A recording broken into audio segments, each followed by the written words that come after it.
अस्सलाम वालेकुम। 9th class chapter number 7 था बायोएनर्जेटिक्स, जिसका आप लोगों ने टॉपिक करना है limiting factors in photosynthesis. Limiting factors in photosynthesis topic है आपका। Any environmental factors the absence और deficiency of which can decrease the rate of metabolic reaction is called limiting factor of that reaction. कोई भी factor जो कि किसी reaction के लिए ज़रूरी होता है, अगर वो कम हो या उस मौजूद ही ना हो, तो उसे हम कहेंगे कि ये लिमिटिंग फैक्टर है। Many factors like in light intensity, temperature, concentration of carbon dioxide, availability of water act as limiting factor for photosynthesis. अब फोटोसिंथेसिस के अंदर ये तमाम फैक्टर्स क्योंकि यूटिलाइज होते हैं, कार्बन डाइऑक्साइड भी चाहिए, लाइट इंटेंसिटी, टेम्परेचर, पानी की अवेलेबिलिटी, अगर इनमें से कोई भी एक मिसिंग हो या फिर उसकी डेफिशिएंसी हो तो उसे हम कहेंगे कि ये लिमिटिंग फैक्टर है। Effect of light intensity and temperature. सबसे पहले इफेक्ट लाइट इंटेंसिटी का क्या इफेक्ट होता है, टेम्परेचर का फोटोसिंथेसिस पर। The rate of photosynthesis varies with light intensity. Light intensity की वजह से फोटोसिंथेसिस का रेट तब्दील होता रहता है। लाइट इंटेंसिटी होती क्या है? लाइट इंटेंसिटी होती है light intensity more and more packets of light called photons. मतलब कि लाइट जो पड़ रही होती है ना लीड्स के ऊपर, वो ज़्यादा से ज़्यादा उस लाइट का पड़ना फोटोन्स की शक्ल में, उसे हम कहते हैं कि लाइट इंटेंसिटी है। तो इट डिक्रीजेज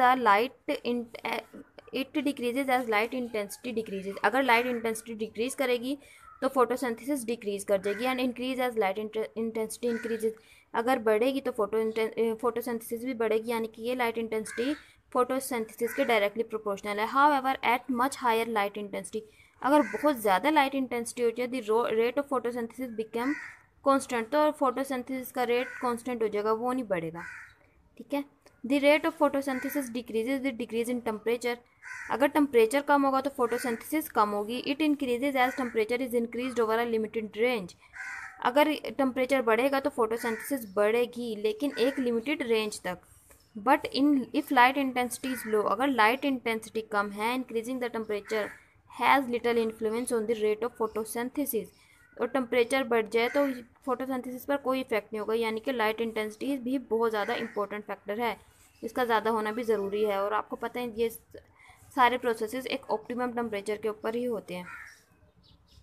अगर बहुत ज़्यादा लाइट इंटेंसिटी हो जाए, बहुत ज़्यादा टेम्परेचर हो जाए, तब भी ये अमल ठीक नहीं होंगे। Effect of carbon dioxide concentration. Carbon dioxide की कंसनट्रेशन का क्या इफेक्ट होगा?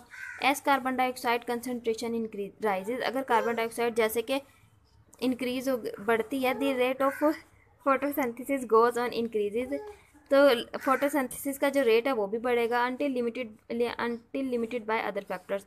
अगर दूसरे फैक्टर्स लिमिटेड ना हो, मतलब दूसरे फैक्टर्स भी नॉर्मल मिल रहे हों और कार्बन डाइऑक्साइड भी नॉर्मल हो, तो फोटोसिंथेसिस बहुत अच्छे से होगी। Increase in carbon dioxide concentrations beyond a certain because of the closure of the stomata and it decreases the rate of photosynthesis। अगर वो कह रहे हैं कार्बन डाइऑक्साइड की कंसनट्रेशन इंक्रीज हो जाती है एक मखसूस लेवल से, उससे क्या होता है, स्टोमेटा बंद हो जाते हैं, जिसकी वजह से फोटोसिंथेसिस कम हो जाती है। ठीक है, ये था आपका टॉपिक फोटोसिंथेसिस से related. Last topic limiting factors in photosynthesis आप लोगों ने याद करना है। शुक्रिया।